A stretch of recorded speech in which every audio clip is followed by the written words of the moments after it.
Hello, everybody, and welcome to the side panel. That's right, I got all kinds of grungy, throat ravelly stuff there. I don't know why. I thought I would just add some excitement to the show. AJ Radio DJ voice on the side panel. Haha. This week, I will be reviewing two movies, Booksmart and Brightburn. That's right, everything this week started with a B. Figure that one out, won't you? Let's go ahead and get started with Booksmart. Booksmart is a coming-of-age comedy film directed by Olivia Wilde, which was her directorial debut. It was kind of like Booksmart was about these two teenage girls who are graduating high school uh, in the next following day and decide, we've done everything right in our lives and we've gotten all these great grades and we're going to the colleges we want. And then they find out that everybody else that decided to party and hang out and have friends are also going to the same colleges that they wanted. And in that feeling of rejection, they think that, oh, well, we must have done things wrong. We missed out on all this life, on all this adventure and stuff that had happened by sitting at home and just being, just being, um, was wrong. So let's go have one night of party and adventure and see what we missed out on.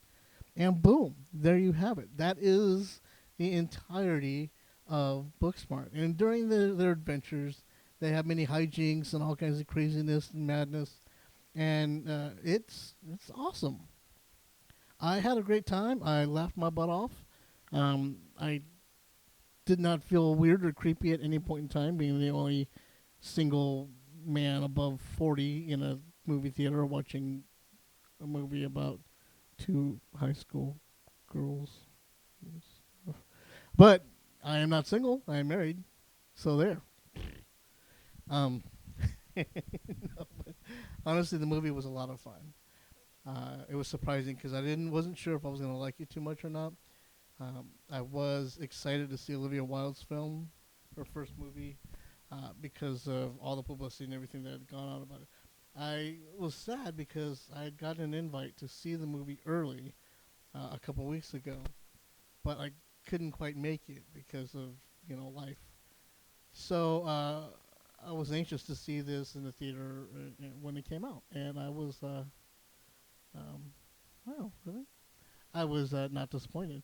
I just found out that she is dating Jason Sudeikis. So there you go. That explains his presence in the movie. For those of you who don't know Olivia Wilde, she has been in many, many, many movies. She's been in Conversations with Other Women, Alpha Dog, Tron, Cowboys and Aliens, Butter, Drinking Buddies, The Incredible Burt Wonderstone, Rush, Lazarus Effect, Love the Coopers, Meadowland. Yeah, so we've all seen her. She's very beautiful and very talented, and is one of the reasons why we watch Tron over and over again. And over.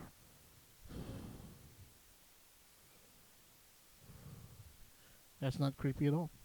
Anyway, so congratulations on her first directorial debut, and she did such a great job with it.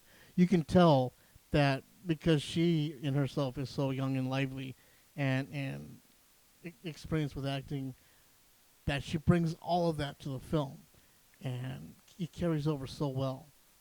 This film does a great job of updating that coming of age movie trope that we've all seen before, with stuff that is more relevant now, social media, hashtagging, things like that, and different ways in which popularity is perceived in high school now as opposed to back then.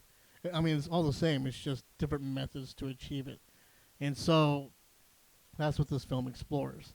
In where a film like Superbad, uh, I mean, it was the female version of Superbad, actually, but doesn't follow the same things that Superbad did.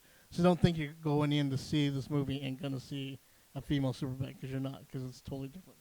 But that is an example that I can make. Oh, and sure, maybe I made that example because the one of the main actresses in Beanie uh, Fieldstein is actually Jonah Hill's sister. But I think I can make that comparison in confidence. So there. Go see it. It's a lot of fun. I really enjoyed it. I think you will too. The second movie I saw, um, well, it was Brightburn. And if you haven't seen the trailer for Brightburn and you don't know what I'm talking about when I mention Brightburn, I recommend you hitting pause, going to go find the trailer, and then coming back here because the trailer itself is pretty awesome. Brightburn explores the possibility of what happens when a young alien lands on Earth and realizes he has superpowers, but instead of going the Superman route, he decides to be bad. And that's where this comes in. All the questions you've ever had of like, what if Superman was an asshole, get answered in this movie, and and yeah, I can't really say too much without giving away a lot, but this is what I will say. While I did enjoy the movie, and while I was the only one laughing like a madman when all the stuff was going on in the film, which in its own way kind of depresses me because you always want to go see a film surrounded by like-minded individuals. Um, this film, the problem with this film, as much as I enjoyed it, is that a lot of the trailers are so impactful.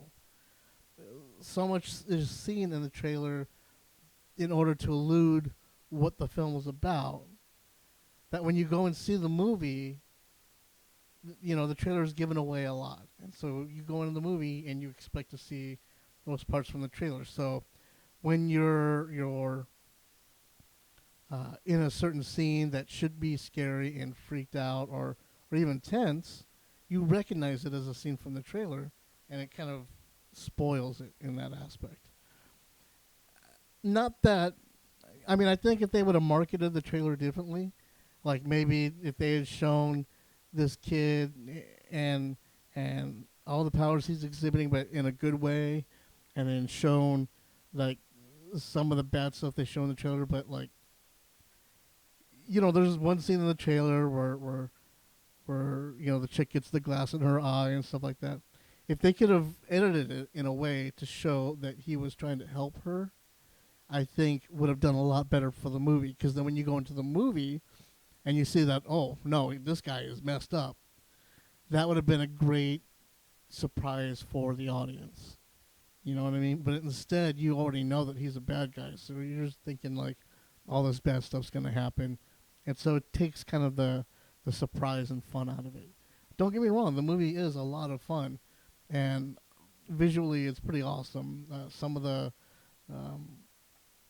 visuals that they chose to share with us are very visceral and gritty and raw, and I enjoyed that aspect of it. But I think I would have enjoyed the film a lot more if they had taken a different viewpoint in the trailers.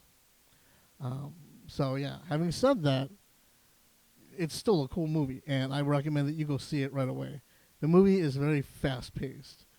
It doesn't take a lot of time doesn't waste a lot of time on the origin story or anything. It kind of just gets into it and goes. It's only 90 minutes long, and they know what they're getting into, so they try to exhibit it and show it as much as they can. It is produced by James Gunn, who, funnily enough, in the film, it thanks Marvel Studios, even though it's not tied to a Marvel franchise.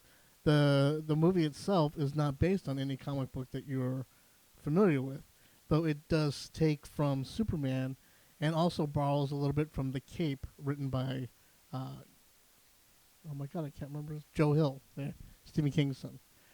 Um, if you've read The Cape, done by Joe Hill, you kind of know what you're getting into with Brightburn. So maybe take a little break after Brightburn and go pick up The Cape by Joe Hill. It's comic books in graphic novel form right now. The Cape and The Cape 1969. And you should be able to enjoy it a little bit more and see where a lot of it was borrowed from. It was directed by David Yarovesky, who I'm unfamiliar with by name. I'm sure I've seen some of his films on accident.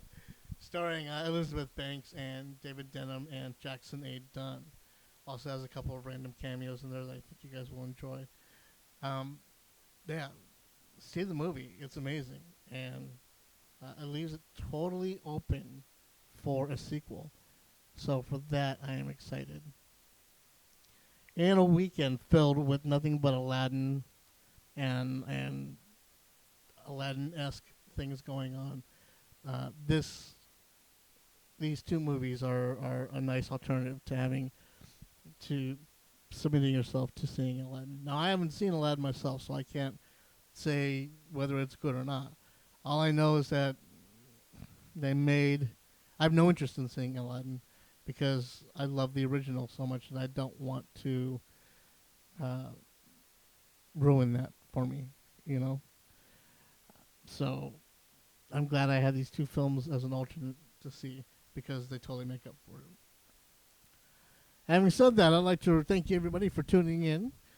This weekend, if you are lucky enough, well, not this weekend, next weekend, if you are so lucky enough to have passes, is the opening of Star Wars Galaxy's Edge over at Disneyland. I unfortunately will not be attending because it was uh, sold out by the time I got to it. But for those of you who are attending, I know you're going to do it anyway, but please share some photos. Share it with us, Forbidden Panel and hashtag Side Panel. I'd love to see what you guys got going on there. In the meantime, please visit us on Instagram and on the Snapchats. Right now, Brightburn has an awesome Snapchat filter that you can get. Just look it up, Brightburn, the movie, and you can scan it in and have a little fun with that. If you do, share it with us so that we can see, because we like to see our fans and friends doing stuff like that. Instagram and Snapchat and Tumblr, and I even have a live journal out there somewhere, and Facebook, and all the wonderful places where you can find Forbidden Panel, AJ or Draven, and AJ's Side Panel. So, having said that, if you get a chance, head over to Ko-Fi, pick me up an iced tea, and if you can, let me know. I'd love to share that with you in person. Right now, Anchor has a new thing where you can call into the podcast and leave a message. Please do so, and I will answer any questions that you leave a message for on the air. It's a new way to be more interactive with our fans, and I think it's going to be a lot of fun. I don't know if there's a phone number or not, but if there is, I'll make sure to let you guys know um, in the post. All right. So once again, guys, thanks for tuning in, and we'll see you soon.